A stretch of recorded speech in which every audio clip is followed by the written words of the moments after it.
Qual era o livro que tu ia mostrar sobre as relações sexuais entre os... Então, tem dois psicólogos de São José do Rio Preto, interior de São Paulo. Um deles é o Álvaro Fernandes, a outra é a Sônia Maria Trigo Alves. Eles escreveram um livro onde tem 14 casos, aproximadamente aí, de contatos de homens e mulheres brasileiros que tiveram algum tipo de experiência sexual com tripulantes desses OVNIs. Não estou falando aí que é extraterrestre, é tripulante do OVNI. Agora, o tripulante do OVNI pode ser de algum outro lugar? Pode ser que eles pegaram um homem aqui, uma mulher do sul, um homem lá do nordeste, e botaram junto para de repente depois pegar o produto, né, o óvulo ali fecundado, alguma coisa para fazer algum tipo de experiência. Também pode. Então tudo isso daí são conjecturas que eu estou fazendo, mas que existem sim casos desse tipo, existem. Um dos casos clássicos brasileiros envolvendo uma relação sexual foi o caso Antônio Vilas Boas. Pode até procurar aí na internet, caso Vilas Boas. O teu último vídeo, né? É sobre esse cara, que tem o áudio dele falando... Tem um áudio de um parente dele comentando. Tem um dele também falando no Flávio Cavalcante. Ele fala, tive relações, aí o público começa a rir, né? O público dá uma risada dessa parte. Tem o caso Antônio Vilas Boas. 7º grau, quantos graus tem os contatos? Assim, geralmente você fala, vai até o 5º grau. Mas tem gente que vai 7, tem outros que falam em menos.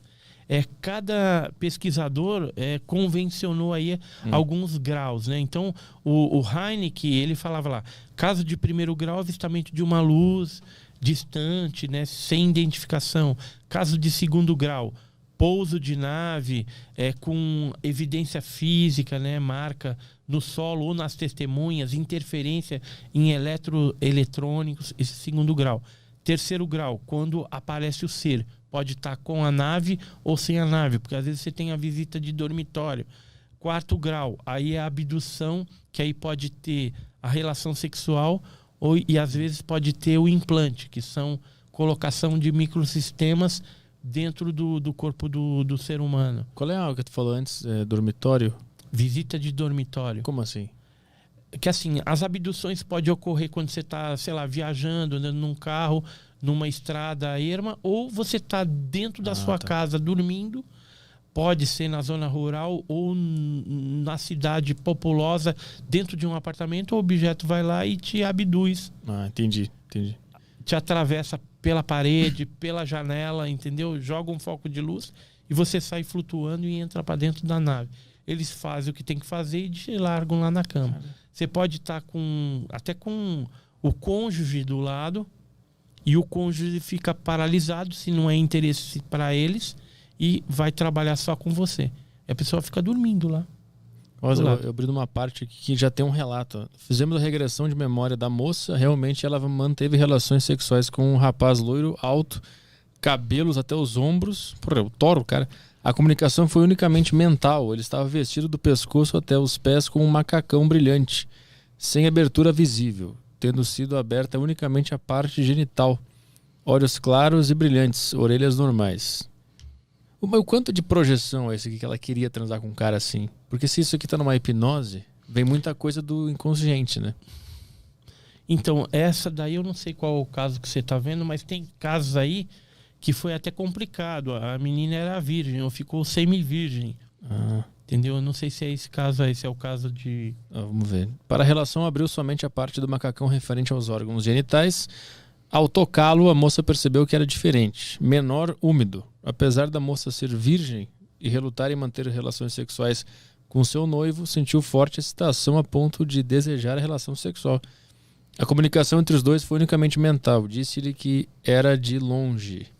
Naquela região, várias pessoas descreviam fenômenos como bolas de fogo caindo na água ou próximos à represa. Na fazenda ou próximo dali não havia ninguém com a descrição do rapaz. Os cães não latiram nem manifestaram qualquer sinal de presença.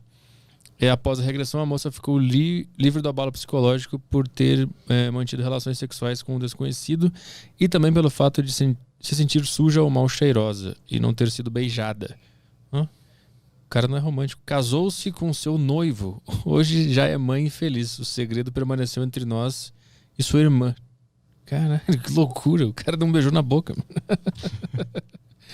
Caralho, que doideira. Deixa eu ver. Tem uma foto aqui que eu acho que é... Ah, não, esse aqui, ó. A ufonauta do caso de Goiás. Nossa, pra mostrar. Isso aqui é um ET? Isso aí é um desenho, né? Um croquis de um desses seres aí que teve relação. Aí dá, né, Caio? Dá pra encarar.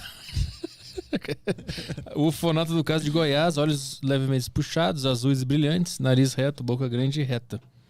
Aí tem aqui. Então, aí, nesses casos aí, eles tiveram a preocupação de pegar mais esses detalhes, né, da relação mesmo. Aí eles fizeram esse caso.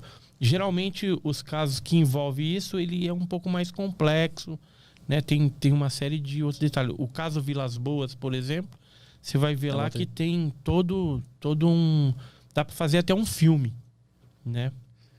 Caso Vilas Boas. Tô com a câmera aqui, ó. O caso Vilas Boas está entre os mais famosos casos ovniológicos brasileiros. É a mais antiga alegação de abdução conhecida no mundo. O que aconteceu com esse cara?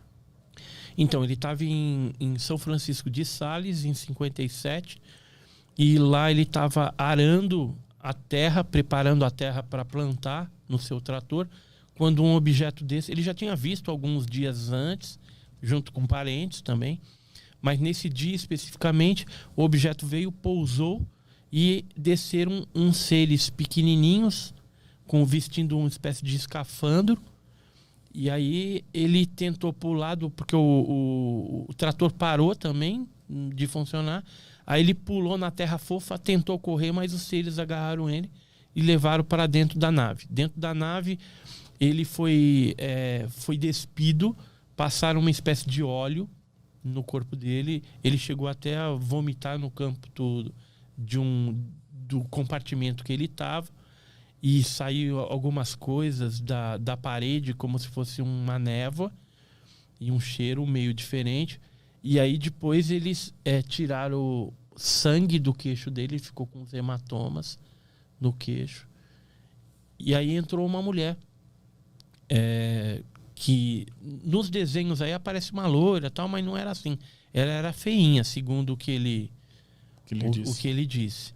E aí teve a relação com ele e tudo. Depois ela, sem falar nada, ela apontou para ele, para a barriga e apontou para cima. Tipo uma mímica, né? Que o produto da barriga vai nascer em cima, em algum lugar. E aí depois largaram ele, né? Aí ele teve problemas de saúde, ficou umas manchas no corpo, ele foi tratado pelo Dr. Silvio Lago, lá no Rio de Janeiro. Posteriormente, ele viu umas inscrições também dentro do disco.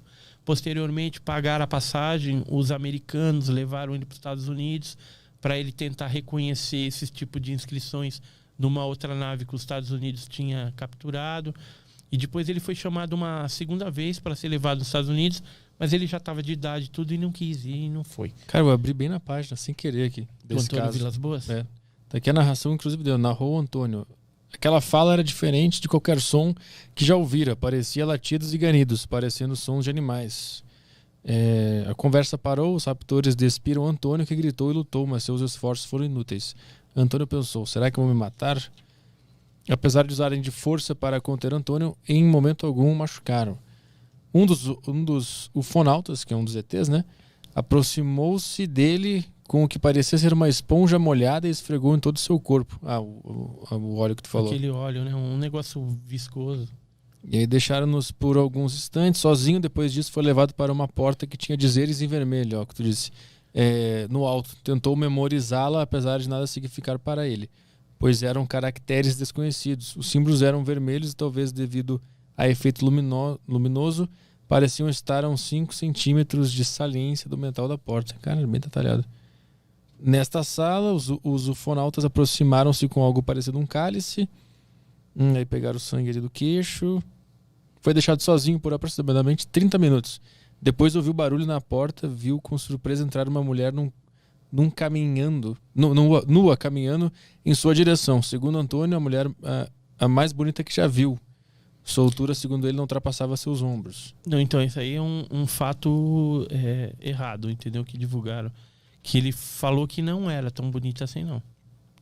Seu cabelo liso e abundante, blá blá. Vamos ver como que foi. Provavelmente esse negócio de terem escrito, né, que era bonita é porque teve o Gigi, que era um francês, e na época ele transformou esse caso em quadrinhos. Em história em quadrinhos colorido. E aí ele fez uma mulher bonita, né? Então muita gente leu a história provavelmente a partir de lá e aí não tinha a informação correta. Os pelos públicos vermelhos chamaram sua atenção. Pode ser também, porque está descrevendo aqui uma mulher bonita, né? Pode ser que também eles tentam simular o que um cara aqui gostaria, né? Mas já que ele falou que era feia, na verdade... Não, ele mesmo falou que... O ufonato aproximou-se de Antônio e, apoiando-se nas pontas dos pés, esfregou sua cabeça na dele, encostando seu corpo sensualmente, deixando claro que desejava manter relações sexuais com ele.